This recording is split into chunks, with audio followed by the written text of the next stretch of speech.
The making of a work of art. Ce projet est né en fait c'est à l'initiative des gens de la direction de la SNCF. Donc vraiment ont été impliqués Louis Gallois, Guillaume Pépi, Bernard Mselem et Pascal Lupeau qui s'occupe de l'aménagement des gares et bien d'autres choses. Et en fait, ils sont venus à l'atelier, ils ont vu des petites sculptures et en fait qui les ont fait probablement voyager, en tout cas suffisamment voyager loin dans leur tête pour qu'ils me proposent de réfléchir à l'éventualité de construire une grande œuvre qui serait visible par tous.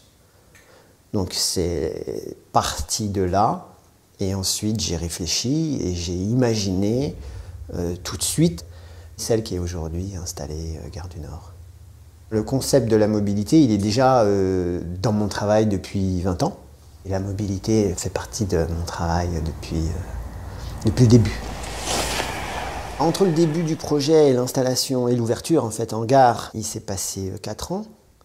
Mais sinon, pour étudier le dossier, voilà. Mais sinon au niveau technique, pratique et construction, entre les plans, les études d'ingénieurs, les plans d'architectes, les équipes, enfin le chantier, la mise en place et la fin du chantier, c'est 6 mois de papier et 6 mois d'atelier. En gros, c'est ça. Il y a une 50aine de personnes pour fabriquer, au final, cette sculpture. Tous les corps de métier. Vous savez, c'est un bâtiment. Hein. Donc là, ça fait 6 mètres de haut, ça s'envole à 8 mètres, ça pèse 5 tonnes. On est dans de l'industriel et en même temps artistique, puisque finalement, elle est assez légère. La sculpture. Celle-là est particulière parce c'est une commande, donc elle était destinée à un lieu précis, donc je l'ai imaginée en fonction de ce lieu précis, qui a des symboles forts dans la société, enfin, j'ai pas fait cette sculpture comme si je la faisais pour moi. Donc, d'où son titre, Le Monde en Marche, parce qu'elle était située en plein carrefour de dizaines de milliers de personnes par heure. La boule, je dirais qu'elle est comme dans beaucoup de mes sculptures, c'est une voyageuse et en même temps, c'est aussi un marqueur du temps. C'est-à-dire qu'elle vous indiquera tout de suite, dès que au premier coup d'œil, vous saurez quand ça va commencer et quand ça va finir. C'est-à-dire que la sculpture fonctionne pendant 4 minutes et donc elle marque, c'est le sablier de l'œuvre, puisque mon œuvre est mobile, mais donc elle se déroule dans le temps. La boule sert d'abord à ça. Visuellement, le temps est ponctué. Quand on est face à l'œuvre et qu'elle démarre, les gens qui peuvent s'arrêtent. Tous. Au début, quand elle fonctionne, ils sont 100 et à la fin, ils sont des milliers. C'est formidable parce que ça veut dire aussi qu'elle remplit sa fonction. Ça veut dire que les gens prennent le temps dans leur mobilité et du coup, s'ils s'en servent pour imaginer, parce que c'est ce que je souhaite, c'est ce que je suggère, à ce moment-là, dans cette immobilité, ils restent actifs. Je reçois des mails de temps en temps, du monde entier. La sculpture est signée. Et j'ai reçu une fois un mail que j'ai trouvé bouleversant.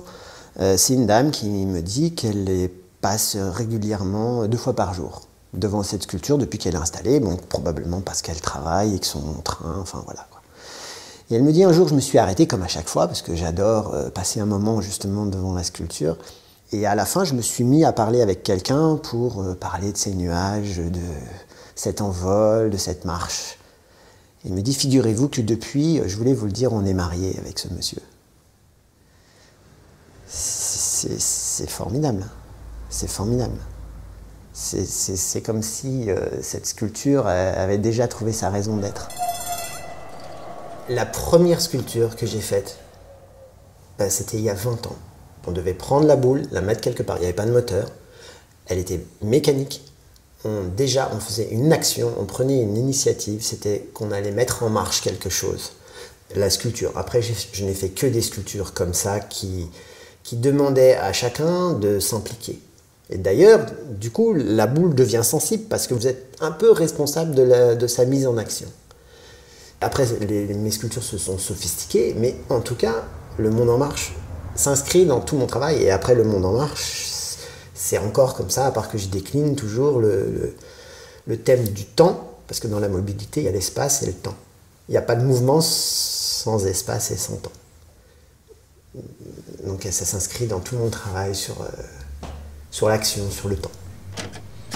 Il y a des gens qui m'ont dit, j'aime beaucoup parce que du coup ils s'extraient un petit peu de l'œuvre et on n'en est pas à j'aime pas, c'est autre chose ça. Ils me disent, c'est curieux quand je me retrouve devant une de vos œuvres, j'ai pleinement conscience de moi-même et de l'espace qui m'entoure.